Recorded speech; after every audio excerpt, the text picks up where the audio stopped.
So in grade 6, your mother shaved your head to display her dominance. And then 20 years later, you shaved your head. Tell us a little bit more about that. I was gonna go do a photo shoot and I wanted to look totally different. It was so freeing. And at first, because I had cut my hair many times in my life, to me, it was just like, it's just hair. That is what having my head shaved at grade 6 gave me.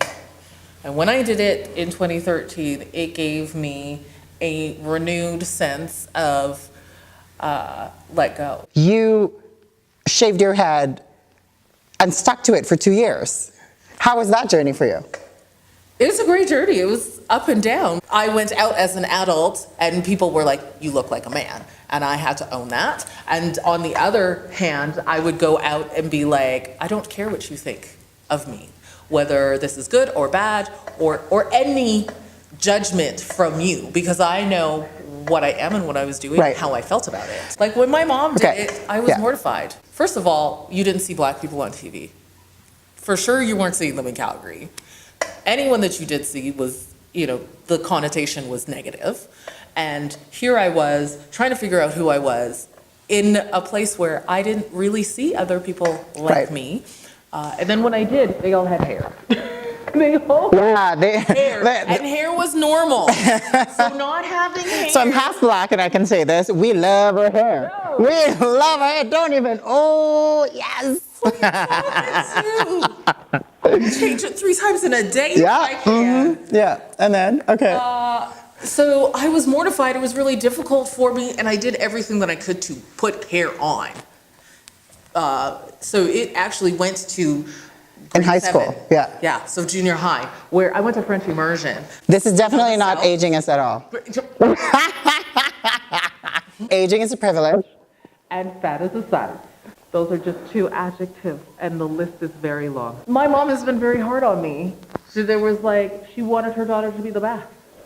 And I totally get it. I understand, but even when I was the best, it wasn't enough. And I was beginning to think I wasn't enough. Right. And when did that change for you? Whew. When did that change? When I was pregnant with my son.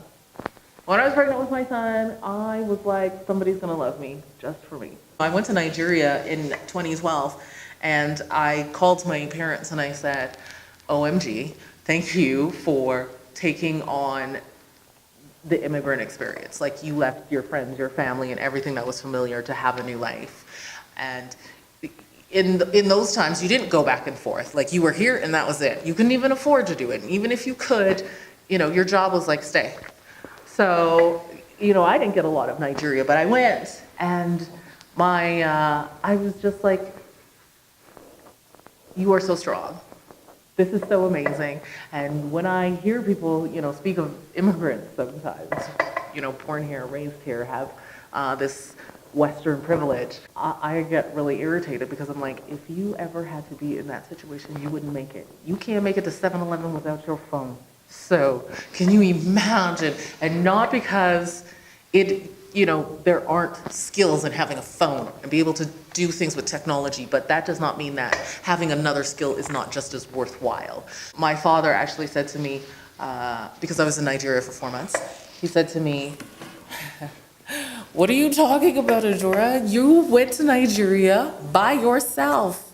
There is no program there that helps people who left Canada. Going to a progressive country for dummies. There's no, developing countries for dummies. Developing countries for dummy book, and there's no such thing. And for all of you that are immigrants out there, here's the living proof that you're important.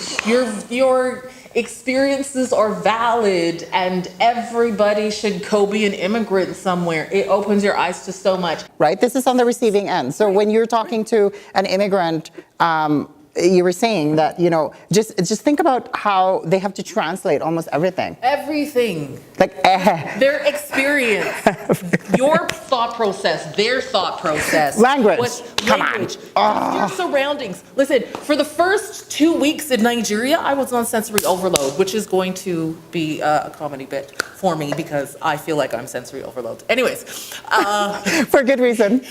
Like, there was so much sounds and smells and things that I had never seen before. The things that you write on Facebook, the things that you write, and you really use the social media platform to really get your voice out there, that is a very intellectual and, again, striking conversation. And one of the things that really spoke to me is you have a very, very sheer, genuine connection with everyone. And that includes LGBTQIA and two-spirited. So tell us a little bit more about that background for you. My head got shaved when I was in grade 3 and when I was in grade 6.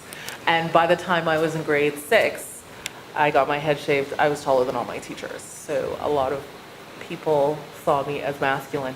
And, I was a girl, so I was misgendered, very young. And people were cruel. Like, you're a man was used to demean me or make me feel bad about myself. Because it was like, there's only one definition of femininity, and there's not, in any way, shape, or form. But I did not want to ever have someone feel like there was no one else who had that feeling or no one else who understood what was going on. Boys were telling me I sounded like a man, and I had an experience where someone asked me to put up my chin. I actually have a joke that I do where I say there's no apples here. We have socialized healthcare here. That's day surgery. You should have talked to me yesterday. As a way to put myself in that position, because issues are real issues, and a lot of people, because they've never had any experience, don't care about it. Hi, my name is Adora Nwofor, and I'm from Canada. And there you have it, everyone. Thank you so much. Adora, it has been such a pleasure having you at our first ever post with Fillie.